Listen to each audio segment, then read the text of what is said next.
Hey guys, Blake Rodriguez with Dream Come True Canine, and on this episode of Blake's Takes, we're gonna cover creating better habits for your dog and the role that management plays in it. We tend to overlook how strong habits actually are. Habits are actually choices, but they're so ingrained in us, they're so instinctual that they're no longer choices that we're really aware of making.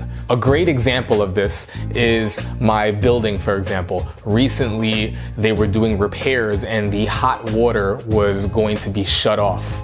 I got home late, I read the sign on the elevator that said there's gonna be no hot water from, 9:30 to 2:30, and it was just like a little bit of a reminder. I go to sleep, I wake up late, I go to take a shower, and I'm reminded that there's no hot water. So I shut the water off because it was just like sound that was coming out and a little bit of brown kind of gunk, because obviously they were repairing it. And I shut the water off. I think I go to the bathroom really quickly. I turn the hot water back on like minutes later and I'm reminded. I'm smart enough to understand that there's no hot water, but because my habit is so strong to turn the water on when I brush my teeth, turn the water on when I wash my hands, turn the water on when I wash my face, I repeated turning that water on about 4 to 5 times over about a 5-minute time span that I was in the bathroom. And I was already aware what the right choice was to make. So this is something that we have to consider when we're working with our dogs, is really consider drilling things long enough until it becomes ingrained in them. Drilling things long enough until it becomes a habit where they can make those choices on their own. Because a lot of people have the belief that just because you taught a dog something, just because they've done it before, just because they know how to do it, that they're always going to make that choice, and that's simply not the case. But now we start to get in understanding how to drill habits. So we've created our language, we have a good thing. Every time we're gonna cook dinner, this is where I put you. You lay down over here. Every time we're gonna put the leash on, this is what you do.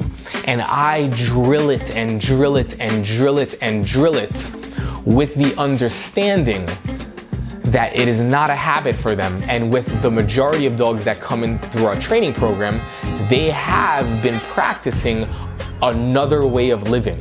Habits that override what I'm trying to do, even though they're successful coming out of the crate into a sit, even though they're successful and know how to place when somebody comes to the door, even though they're successful and they know how to do these things, I micromanage them every step of the way. And drill it. This is when you do this. When we're doing this, you do this. When we're doing this. And I tell my dog what to do all the time, because what I'm doing is I'm building habits to the point where when I start to take a back seat, I have a dog that starts to do what it normally does. And this is how I get a dog to start making better choices on their own, but understand that those choices that they're making on their own were choices that I've prepped early on. Building habits is super important. And as long as we're in control of the options, we can start to take a back seat and begin the process of letting our dog be responsible enough to make the choices on their own. In the beginning, I think it's unfair to hold them accountable for making these choices. So that's the reason for micromanaging. If I hire a secretary or an admin, I want to be very, very adamant and very, very anal about how you answer emails. This is how you compose this. This is how you word this. This is how you do this. When you send this email, this is what you're going to do. This is the username. This is the password. And every single day I drill it and drill it and drill it to the point where the admin goes, no, I got it. You just do this, and they start doing things on their own. Now, here's the thing that's really interesting. Some people believe that you've either rehabilitated a dog or you're simply managing a dog. I believe that even with the best dogs, you are still managing them. But there's a very big difference between managing good behavior and managing a problem dog. If I want to be any type of manager, I want to manage something that is running smooth like a well-oiled machine. Right? I don't want to come in as a manager when everything is a mess and have to kind of have to manage people that don't know what they're doing, right?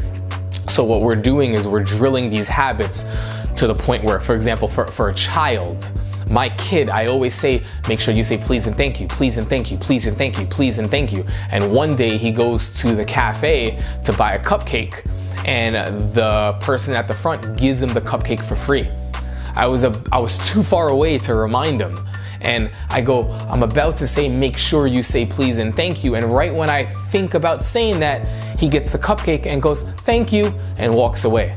And I smile because everything that I've been drilling, all of those habits are finally starting to take with this kid. So we want to kind of set up that same scenario and that same environment for our dogs.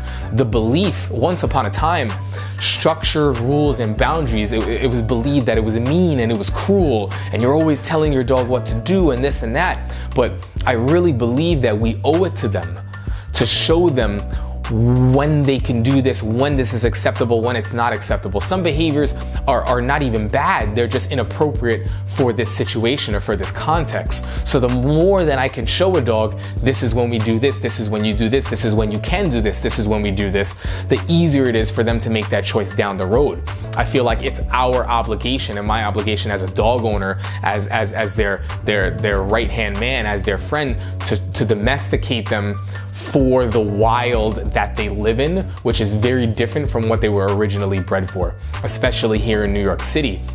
It's a very, very different environment. There are a lot of instincts that a dog has, which are not horrible, but can get them in trouble here. So it's my job to say, nope, we don't do that here. We can do this here. We do this here. We cannot do this there. And we kind of keep that going. So that's my belief, is that it's very important in early stages to be really, really on top of applying boundaries and applying limitations and setting up structure and these rules and drilling it and drilling it and drilling it, so that when the time comes that you need it, maybe you ask your dog how to do it and they have no problem because they do it regularly. It's just another day. Now something that you ask them to do when the delivery guy comes over, when friends come over, it's not something new to them, they do it. It's just another day. So we want to get to that point where we micromanage them to the point where we can take a back seat and just manage.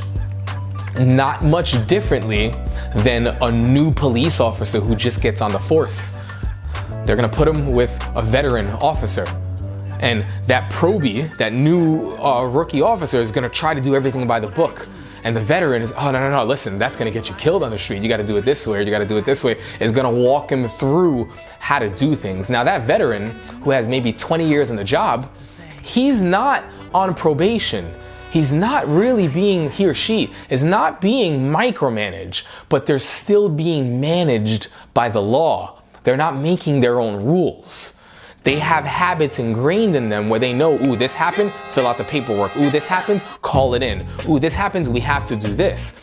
Because it was drilled in the academy, and then they were put with a veteran officer once upon a time and got used to that to the point where now it's just another day.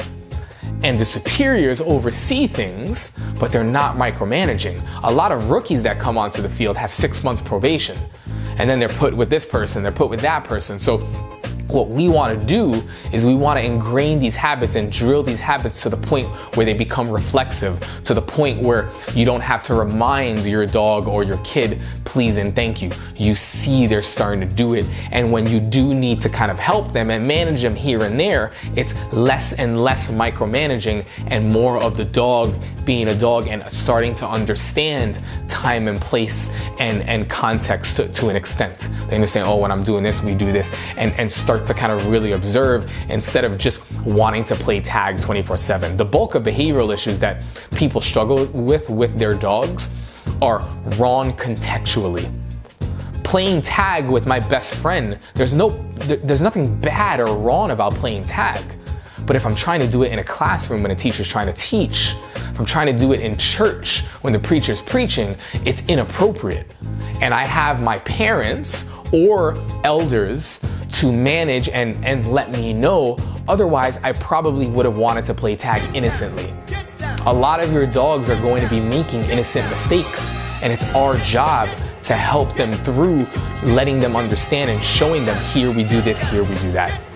So that's my belief is one, if you understand how to create a conditioned response, you're just building habits on top of that. And now you have these tools and these leashes to help basically show the dog, when we're on a walk, this is what we do. When we're off leash, this is what we do. When we're in an elevator, this is what we do. When food's on the table and I'm eating dinner, this is what you do. And you do it and do it and do it to the point where the dog starts doing it themselves, and you do less and less and less. And then you can sit back as a manager and begin to oversee, because you have a good worker, if that makes sense. You have somebody that you can rely on, somebody that you can trust. Your companion, your dog, probably behaves and understands things better than most kids on the street.